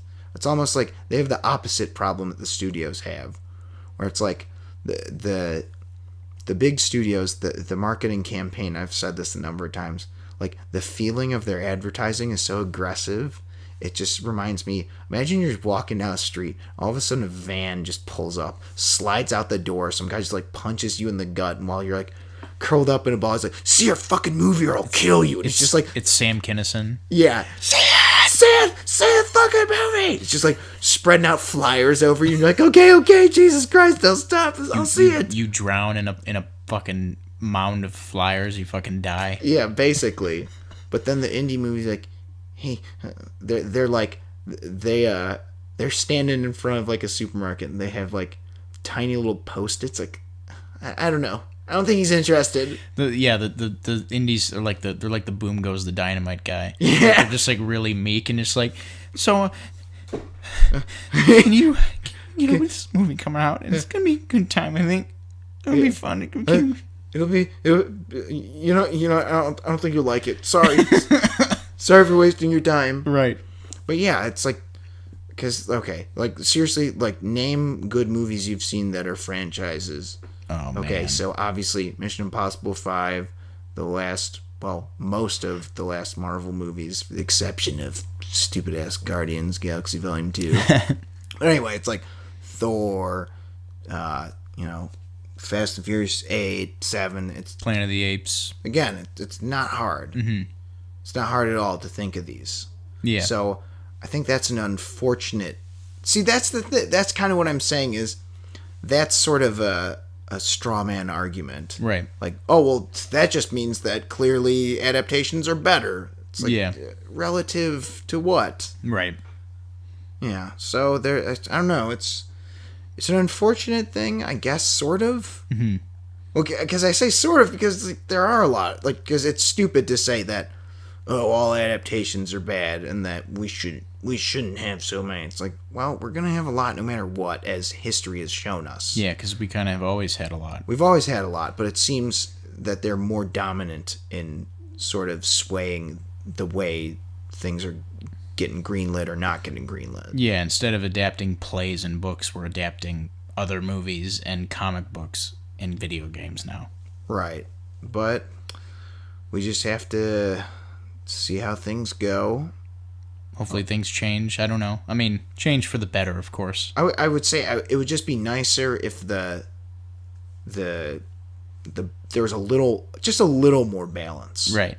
Not that needs to be like, well, there needs to be 33 1/3% super indie, 33 1/3% middle ground. Right. I'm not saying that. It's just like even it up just a little bit. Mm-hmm. That's all I'm saying. All right, so now we're moving on to discussion 2. This is just a little lighthearted discussion about our favorite AI characters, and by that I mean artificial intelligence. What we think is neat about them. Yes, and this can also be characters that are just a program, or also characters that are an AI in like a body. So like basically so a robots humanoid too. form. Yes. I start off with Gort. You ever seen The Day the Earth Stood Still? I have not. Okay, moving on. We're going to go to HAL 9000. HAL 9000. A fan favorite AI.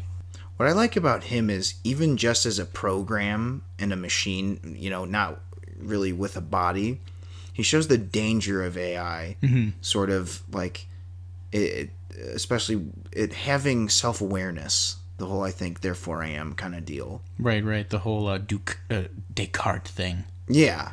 I'm a big fan of HAL 9000, and not just 1968's 2001: A Space Odyssey, but in the sequel, 2010, The Year We Make Contact. HAL 9000 gets some real moments to shine in there. He even, spoilers, he even redeems himself in that movie. Oh, does he? It's kind of awesome. It's a different discussion for a torches and pitchforks kind of day, but I like the sequel for that movie more than the original. But I've heard you say that, but the point is that scene where he's like, "I'm afraid I can't let you do that, Dave," or whatever he says. It shows it almost. It's so creepy in such a weird way, because in a sense, he's like saying, "Yeah, I know you're trying to kill me," or at least from Hal's point of view, that's what he's doing. Even though unplugging a machine is just not something we think about at all. Right. When you do it, but unplugging something that has some sort of awareness, God, that would just feel weird. Not since Brave Little Toaster. Yeah, I can't do it. Right, but well, there's a movie about AI. Yeah, some special magical AI, super advanced toaster. Yeah. 1973's the movie Westworld. Have you seen it? I haven't. It's worthy of a look, because I don't know if you're a big Yul Brynner fan. Oh, I am. Okay, he's great. King and I Man? Oh, man, he's great. He plays... Michelle Neal. Oh, hell yeah. He's the gunslinger in Westworld, which is basically like, he's just he's a robot that like people would normally get to shoot at and kill, just like for fun. Oh, yeah? But he becomes self-aware and he just kind of goes like fucking mad dog, like shooting fools. It's great. It's good shit. Again, it's about when a machine becomes aware of itself. Yes. 1977, of course, a big year for sci-fi. These two are more along the lines of robots, but they are AI of sorts, so we'll briefly address R2-D2 and C-3PO. But they're pretty soft sci-fi. They are soft sci-fi. They're pretty soft sci-fi because... It's actually Space Opera 2. Well, whatever. Yeah. My point is, like, R2-D2 and C-3PO. They're more of like, I don't think the science behind them is the point. No, it's like yeah, they're they're comedic just, relief slash. Yeah, like, they're just kind of there. it's like, and they're like Toto and the Wizard of Oz. It's just kind of like they're there. They're there for the yucks. Right, and it's, I don't know. With them, it's, them being robots is almost beside the point. Mm-hmm. But nevertheless, they are on this Wikipedia list. But, let's see. Alien. We have some AI in that. Of course, we have, not Bishop, that's Aliens. But, well, no, let's go over the entire Alien franchise. We got some AI in this. Robots doing things, trying to be human, even though they're not. Specifically... Who cares? The AI in those movies, like, it's about the aliens, man. That's true. But the only time it did matter for me was in Prometheus, because the only goddamn thing I liked in that movie was fucking Michael Fassbender as David 8, the fucking android who like keeps quoting fucking what's it called, Lawrence of Arabia and shit. Well, see that, okay, I would agree with that, because that's an interesting take on an AI trying to, that's like a thing I've noticed some AIs do. Mm-hmm. Not all, but some of them are almost over intellectualized. Yeah. In order to, because they're a machine, and the machine thinks must be smart, must take on these philosophical stances or read these books or whatever. Right. Versus like the mathematic AIs that just count shit, but that's just a machine. Yeah, so those are definitely on the list. But I was going to mention Blade Runner, but I haven't seen the first Blade Runner. I'm like, okay, I guess this is another Torches and Pitchforks. Like, I rewatched it, and I don't give a shit when it says, well, which version did you watch? I'm like, no, I don't think that's going to make the difference. I watched one of the director's cuts, whichever the one that doesn't have narration, because I know that's the big gripe, is everyone's like, don't watch the one with narration, it sucks. Mm-hmm.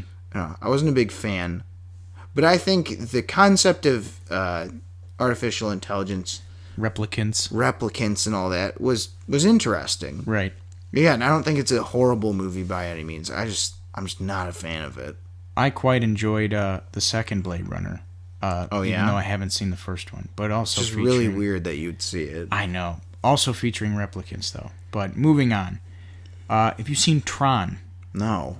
Oh, well, the Master Control Program is an AI in that, and he is the big bad. But here's one. Massive one. Terminator. Skynet. That is fucking... I feel like the AI, though, is... again, sort of beyond the point. It's more the technology itself. Right. But I think... that is like... Skynet is they are the villain. I mean, it's like they are the reason why Judgment Day is a thing. That whole deal. Like, no, I mean, okay. It's like Alien. It's like, it's about the Terminator, but it's like there is a big bad, and it's like... and then it's like... actually, you're right, because, I mean, Skynet, it's weird how much influence that's had in pop culture. Oh, yeah. And just... in the way people talk about, robotics and technology now. Mm-hmm. People always say, when there's like too much spying or whatever, or there's programs that are, invasive of privacy, or like machines that seem too smart. Everyone's like, Skynet's taken over. That's like the joke everyone's saying. Yeah. So that's kind of interesting how Skynet has become such a pop culture phenomenon that's sort of worked its way into language in real life. For sure. And that, of course, being present in 1991's the better sequel, in my opinion, Terminator 2 Judgment Day. Which I think, again, did a much more extensive job of explaining the danger of future technology and all that kind of stuff. Right. And we have another film on here. I think it's the first animated film we talk about. Not, I guess, kind of not including Tron, but not really. Ghost in the Shell, the Puppet Master, he is an AI program. Am I wrong? I think so. I mean, if I remember. Well, the whole thing's about AI, but... oh, yeah, I mean... What I always thought Major and all that, it's like all about machines and programs infecting humans and how that, how that affects humanity and biology and all that mess.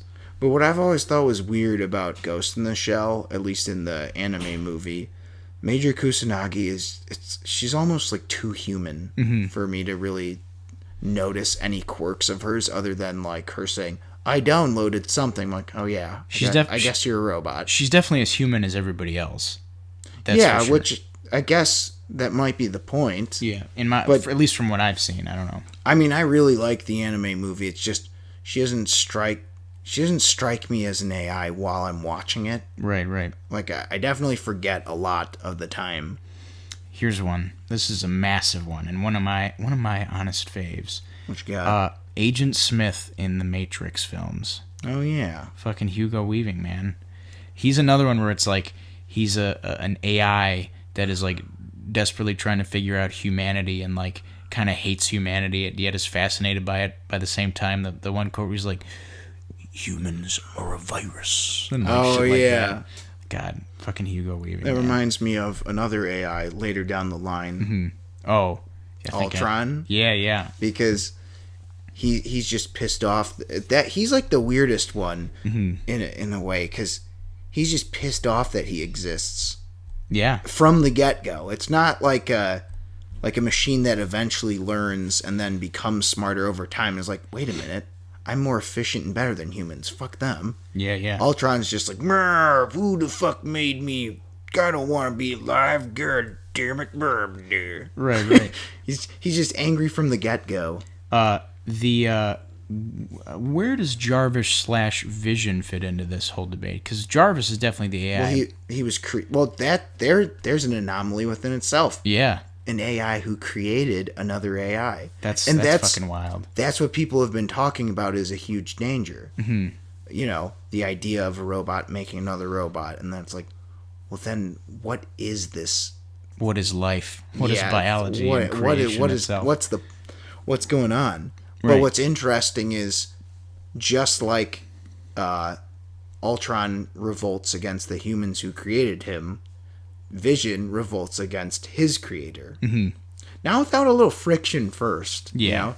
I kind of like that scene where he's like sort of fighting with the Avengers for just a second. Right. He's like, oh no, you're cool. Yeah. He's like, never mind. I think we're good here. Right. Another one we mentioned.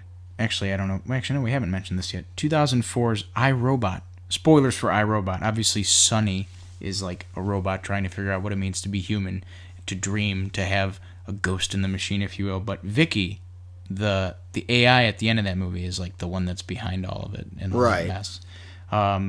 Yeah, a lot of. It's Isaac Asimov. I mean, that's fucking his bread and butter is robots and like what it means to be a human or a slave or whatever. See, and that's what I thought was interesting about iRobot is the code. Mm-hmm. You know, the robots have these very specific set rules, which a lot of AIs don't necessarily have, or their rules are sort of assumed. Right. But they have an exact indoctrination from birth that they have to follow, and I thought that was a really neat concept.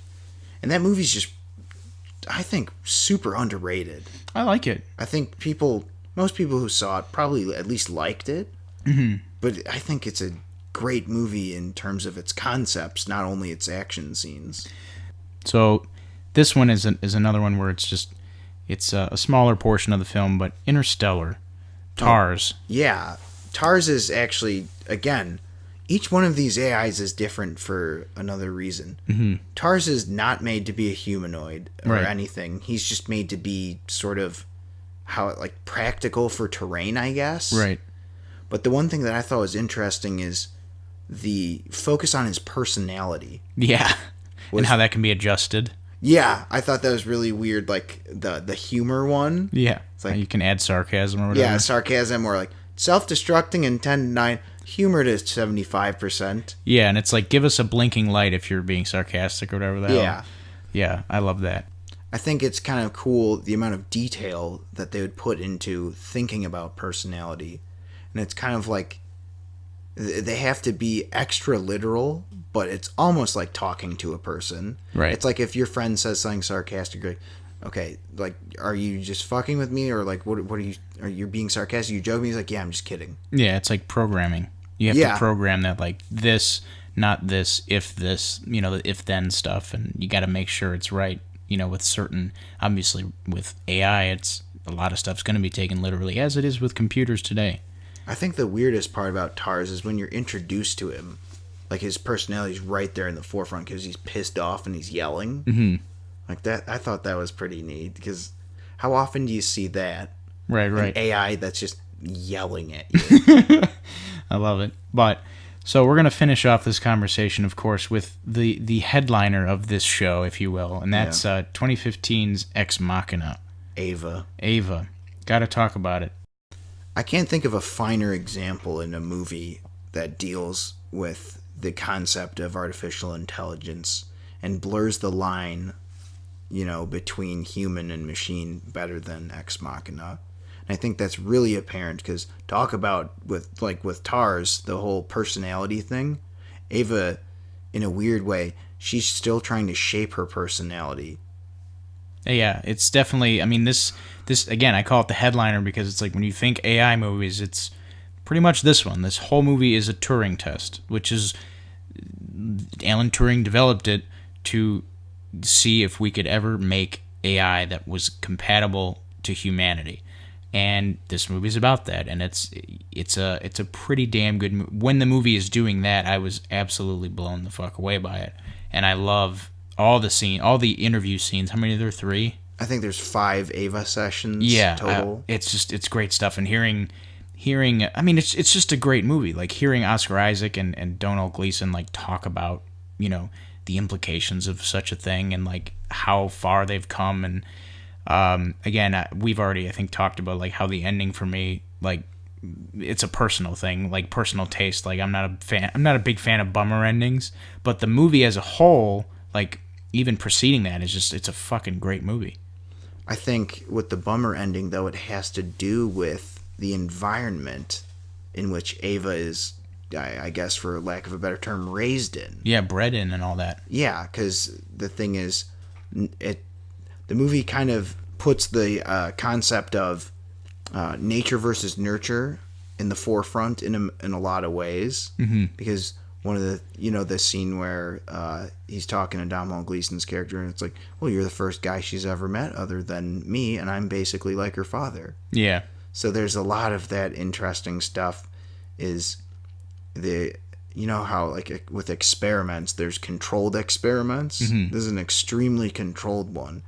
And if we got those results just in that situation, imagine how much further they could have gone with Ava and other experiments. Right. Like outside and interacting with other people and all that. Yeah.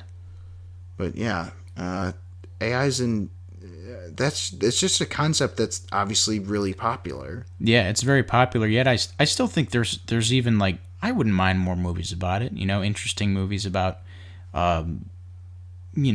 I don't know if there would be any done better than Ex Machina, though. That is for sure.